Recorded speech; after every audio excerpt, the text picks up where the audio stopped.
नमस्कार। क्या आप भी बार बार की पेट की समस्या से परेशान रहते हैं? एसिडिटी, गैस, ब्लोटिंग क्या आपका पीछा नहीं छोड़ते? क्या आपको रोज़ एंटासिड्स लेनी पड़ती है?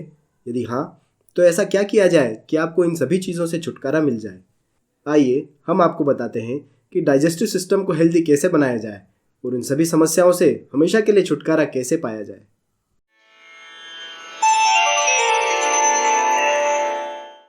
नमस्कार, मैं वैद्य सचिन जायसवाल अपने चैनल आप्त वैद्य में आप सभी का स्वागत करता हूं। मैं पिछले 11 वर्षों से आयुर्वेद के अमृत को जन जन तक पहुंचाने और रोगों को दूर कर समाज को स्वस्थ बनाने के पुनीत कार्य में लगा हुआ हूं। पेट की समस्या से आज लगभग हर तीसरा व्यक्ति परेशान है। इंडाइजेशन, एसिडिटी, ब्लोटिंग, कॉन्स्टिपेशन ये जैसे हमारे शरीर रूपी घर के परमानेंट किराएदार बन गए हैं। कितने ही प्रयास करने पर भी ये ठीक नहीं होते, फिर से लौटकर हमें परेशान करते हैं। आखिर क्या किया जाए, इनसे छुटकारा कैसे पाया जाए? तो इसके लिए हमें पाचन की पूरी प्रक्रिया को समझना होगा। दांतों से आंतों तक हमारा भोजन किस तरह से डाइजेस्ट होगा, यह जानना होगा। तभी हम यह समझ पाएंगे कि हम क्या गलती कर रहे हैं और उसे कैसे दूर किया जाए ताकि हमारा पाचन पूरी तरह ठीक हो सके। तो मित्रों, इस वार्ता में अंत तक हमारे साथ बने रहिए। अंत तक आप यह ज़रूर समझ जाएंगे कि आपका पाचन शरीर में किस तरह से पूर्ण प्रक्रिया को प्राप्त होता है। भोजन को जब मुंह में चबाया जाता है उस वक्त 3 इंपॉर्टेंट प्रोसेस होती हैं। पहली, भोजन को चबाकर महीन टुकड़ों में पीसा जाता है।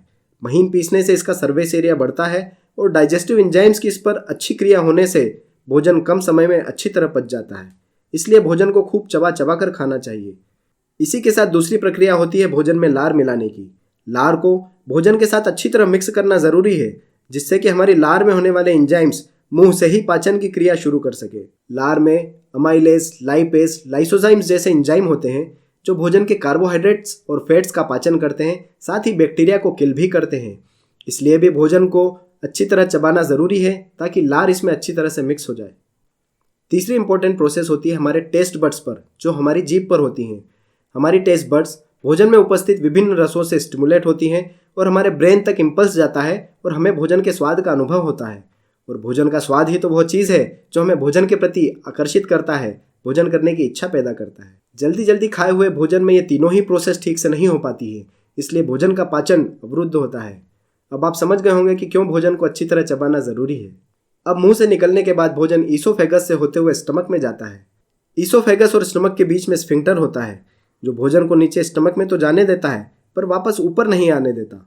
स्टमक में भोजन के आते ही उस पर HCl और गैस्ट्रिक जूस सिक्रेट किए जाते हैं।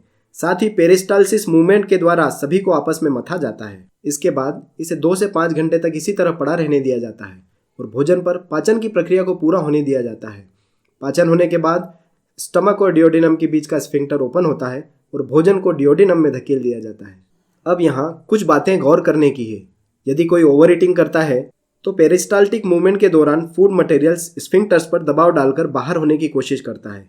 एक लिमिट तक स्फिंक्टर्स उसे अंदर ही रोक कर रखते हैं, किंतु बार बार ओवर ईटिंग होने के कारण स्फिंक्टर्स से एसिड युक्त लिक्विड लीक होकर ऊपर गले में जाता है और बर्निंग पैदा करता है, जिससे हमें हाइपर एसिडिटी होती है। कई बार स्फिंक्टर इतने लूज हो जाते हैं कि यह खट्टा पानी मुंह तक आने लगता है, जिसे रिगर्जिटेशन कहते हैं। बार बार रिगर्जिटेशन होने से स्फिंक्टर परमानेंट डैमेज भी हो सकते हैं, इसलिए ओवर ईटिंग से बचना चाहिए। दूसरा, जब भोजन 2 से 5 घंटे के लिए स्टमक में पड़ा रहता है, यानी कि जब भोजन का पाचन हो रहा है, इस दौरान यदि कुछ खाया पिया जाता है तो स्टमक में वही प्रोसेस वापस से दोहराई जाती है, यानी कि फिर से HCl और गैस्ट्रिक जूस सिक्रेट होंगे, फिर से पेरिस्टाल्टिक मूवमेंट होगी, भोजन को मथा जाएगा और फिर से उसे कुछ समय के लिए पड़ा रहने दिया जाएगा। किंतु इस बार उसे पाचन के लिए पूरा समय नहीं मिलेगा, क्योंकि जो भोजन पहले से पच रहा है या तो उसे उसी के साथ बाहर कर दिया जाएगा तो वह पूरी तरह पाचन नहीं हो पाएगा, या तो फिर यह होगा कि पहले खाया हुआ भोजन भी बाद में खाए हुए भोजन के साथ देर तक पड़ा रहेगा और भोजन एसिडिफाई हो जाएगा और हाइपर एसिडिटी क्रिएट करेगा, या तो फिर ब्लोटिंग की समस्या क्रिएट करेगा।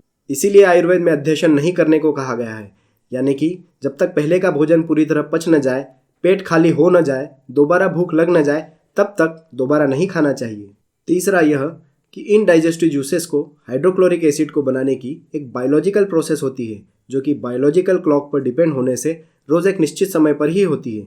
इसलिए भोजन का समय हमें निश्चित रखना चाहिए, उसे बार बार बदलना नहीं चाहिए।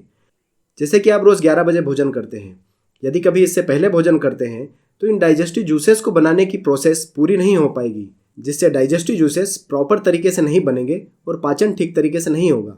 और यदि कभी ऐसा होता है कि आप उसके बाद में भोजन करते हैं तो जो डाइजेस्टिव जूसेस और इनकी बनने की तैयारी है वह वेस्ट हो जाती है और बॉडी को फिर से वही तैयारी करनी पड़ती है। इस स्थिति में भी पाचन डिस्टर्ब होता है। इसलिए रोज़ एक निश्चित समय पर ही भोजन करना चाहिए। स्टमक से भोजन को आगे के पाचन के लिए एक निश्चित समय के बाद छोटी आंत के यानी कि स्मॉल इंटेस्टाइन के डियोडिनम नामक पार्ट में धकेल दिया जाता है। यह डियोडिनम हमारी बॉडी का बहुत इंपॉर्टेंट पार्ट है क्योंकि यहाँ पर पेंक्रियाज से पेंक्रियाटिक जूस और लीवर के गॉल ब्लैडर से बाइल जूस दोनों ही भोजन में मिलाए जाते हैं और यहीं पर भोजन का बचा हुआ पाचन पूरा होता है। यहाँ भोजन का पाचन होकर स्मॉल इंटेस्टाइन के आगे के लंबे घुमावदार पार्ट्स जेजुनम व इलियम में इस पचे हुए भोजन का एब्जॉर्प्शन होता है। डाइजेशन के बाद भोजन जिन छोटे छोटे सिंपल मॉलिक्यूल्स में टूट जाता है वह मॉलिक्यूल्स इंटेस्टाइन के इसी पार्ट में एब्जॉर्ब कर लिए जाते हैं। सिंपल मॉलिक्यूल्स के एब्जॉर्प्शन के बाद जो भी मटेरियल इंटेस्टाइन में बच जाता है उसे आगे मल के निर्माण के लिए लार्ज इंटेस्टाइन यानी कि बड़ी आंत में धकेल दिया जाता है। आप सोच रहे होंगे कि इतनी सारी बातें हम आपको क्यों बता रहे हैं। यह सिर्फ आपको इसलिए बताया जा रहा है कि आप समझें कि वाकई में भोजन का डाइजेशन कितनी जटिल प्रक्रिया है और शरीर में भोजन कितनी प्रक्रियाओं से होकर गुजरता है। अब यहाँ कुछ और बातें गौर करने लायक हैं। पहला, यदि स्टमक से आए हुए भोजन का ठीक तरीके से डाइजेशन हुआ है तो आगे डियोडिनम और जेजुनम में भी पाचन अच्छे तरीके से होगा और भोजन सिंपल मॉलिक्यूल्स में टूट जाएगा जिनका आगे जेजुनम और इलियम में अच्छी तरह से एब्जॉर्प्शन हो जाएगा। इससे वेस्ट में भी सिंपल मॉलिक्यूल्स होंगे जिन्हें आसानी से वेस्ट प्रोसेसिंग के लिए धकेल दिया जाएगा। किंतु यदि स्टमक से आया हुआ फूड मटेरियल ठीक तरीके से डाइजेस्टेड नहीं है, जितना सिंपल मॉलिक्यूल्स में टूटना चाहिए उतना नहीं टूटा है, तो डियोडिनम में हमें इस पर ज़्यादा मशक्कत करना पड़ेगी और इसके बाद भी कुछ कॉम्प्लेक्स मॉलिक्यूल्स भोजन में बचे रह जाएंगे जो इंटेस्टाइन में पूरी तरह से एब्जॉर्ब नहीं होंगे। इससे दो बातें होंगी, एक तो भोजन का पूरा न्यूट्रिशन हमें नहीं मिल पाएगा, दूसरा हमारा जो वेस्ट मटेरियल है वो भी कॉम्प्लेक्स मॉलिक्यूल्स से युक्त हो जाएगा जिस पर मल निर्माण की प्रोसेस में बहुत मशक्कत करना पड़ेगी। दूसरी स्थिति में ऐसा भी हो सकता है कि स्टमक से तो प्रॉपर डाइजेस्टेड फूड बाहर आया है लेकिन डियोडिनम में जब उसमें डाइजेस्टिव जूसेस मिलाए जाते हैं तो ये जूसेस प्रॉपर तरीके से तैयार नहीं होते हैं। इस स्थिति में भी जो हमारा फूड मटेरियल है वो जितने सिंपल मॉलिक्यूल्स में टूटना चाहिए उतना ब्रेकडाउन नहीं होगा और हमारे वेस्ट मटेरियल कॉम्प्लेक्स मॉलिक्यूल्स युक्त होंगे। इन दोनों ही कंडीशंस में वेस्ट मटेरियल पर होने वाली मल निर्माण की प्रक्रिया में डिफिकल्टी होगी। इन दोनों स्थितियों से बचने के लिए क्या किया जाए?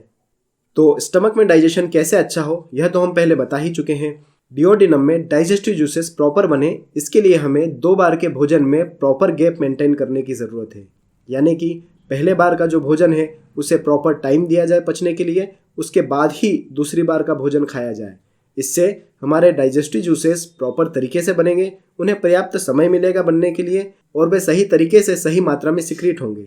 इसके अलावा हमें ऐसी परिस्थितियों से भी बचना पड़ेगा जिसमें लीवर और पेंक्रियाज को एक्स्ट्रा वर्क करना पड़ता है जिससे कि डाइजेस्टिव जूसेस प्रॉपर तरीके से नहीं बन पाते हैं। यह हम पहले की वार्ता में बता चुके हैं कि डाइजेस्टिव जूसेस का बनना और सिक्रीशन यह अग्निदीपन पर निर्भर करता है।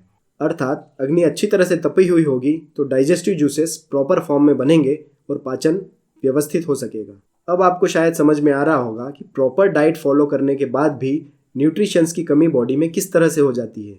क्योंकि आपके एब्जॉर्प्शन लेवल पर प्रॉब्लम होती है। मॉलिक्यूल्स का ठीक तरीके से ब्रेकडाउन नहीं होने के कारण उनका ठीक से एब्जॉर्प्शन नहीं हो पाता है और आपको इन्हें सप्लीमेंट्स के रूप में बाहर से लेना पड़ता है। ये सप्लीमेंट्स बॉडी को सिंपल मॉलिक्यूल्स उपलब्ध करा देते हैं जिनका ईजिली एब्जॉर्प्शन हो जाता है और इस तरीके से आपकी न्यूट्रिशनल डिफिशियंसी तो रिकवर हो जाती है, किंतु बॉडी में कहीं न कहीं इन सिंपल मॉलिक्यूल्स के बनने की प्रोसेस ठप हो जाती है। जब माइक्रोन्यूट्रिएंट्स बॉडी में ठीक तरीके से एब्जॉर्ब नहीं हो पाते हैं तो कुछ विटामिन्स और प्रोटीन्स ठीक तरीके से नहीं बन पाते हैं। फिर आपको इन्हें फिर से सप्लीमेंट्स के रूप में लेने की ज़रूरत पड़ती है, किंतु बार बार इन्हें सप्लीमेंट्स के रूप में लेना ठीक नहीं है। क्योंकि आपकी बॉडी की नेचुरल तरीके से इनके बनने की प्रोसेस कहीं ना कहीं ठप से हो जाती है, जो कि सही नहीं है। क्योंकि एक समय के बाद आपकी बॉडी इन न्यूट्रिशंस के लिए इन्हीं सप्लीमेंट्स पर हमेशा के लिए डिपेंड हो जाएगी। इसलिए सही तरीका यह है कि न्यूट्रिशनल डेफिशिएंसी को डाइजेशन इंप्रूव करके ही ठीक करना चाहिए। किंतु इससे कई लोगों की दुकानें बंद हो सकती हैं, इसलिए कोई आपको यह सलाह नहीं देगा। और इसीलिए तो हम आपको पाचन की पूरी प्रक्रिया समझा रहे हैं ताकि आप स्वयं ही समझ सकें कि आपके शरीर में कहाँ कमी हो रही है और आप कैसे उसे पूरा कर सकते हैं। तो अब आपको यह ज़रूर समझ में आ गया होगा कि आपका डाइजेशन बॉडी में किस तरीके से आगे बढ़ता है। अगली वार्ता में हम भोजन के एब्जॉर्प्शन के बाद जो बचा हुआ वेस्ट मटेरियल है उससे मल निर्माण की प्रक्रिया के बारे में बात करेंगे। उम्मीद है भोजन के पाचन के बारे में आज की वार्ता आपको अच्छी लगी होगी। आज की वार्ता के संबंध में आपके जो भी प्रश्न हैं वे हमें कमेंट बॉक्स में ज़रूर लिखें, जिनका उत्तर हम रील्स और शॉर्ट्स के माध्यम से देने की कोशिश करेंगे। जिस समस्या का अधिक लोग जिक्र करेंगे हम उस पर अलग से वार्ता करने की भी कोशिश करेंगे। इस तरह की और अधिक जानकारी के लिए आप भी आप्तवैद्य से जुड़िए। वास्तविक आयुर्वेद को पहचानें, उसे अपने दैनिक जीवन का हिस्सा बनाएं और पूर्ण आरोग्य को प्राप्त करें। नमस्कार।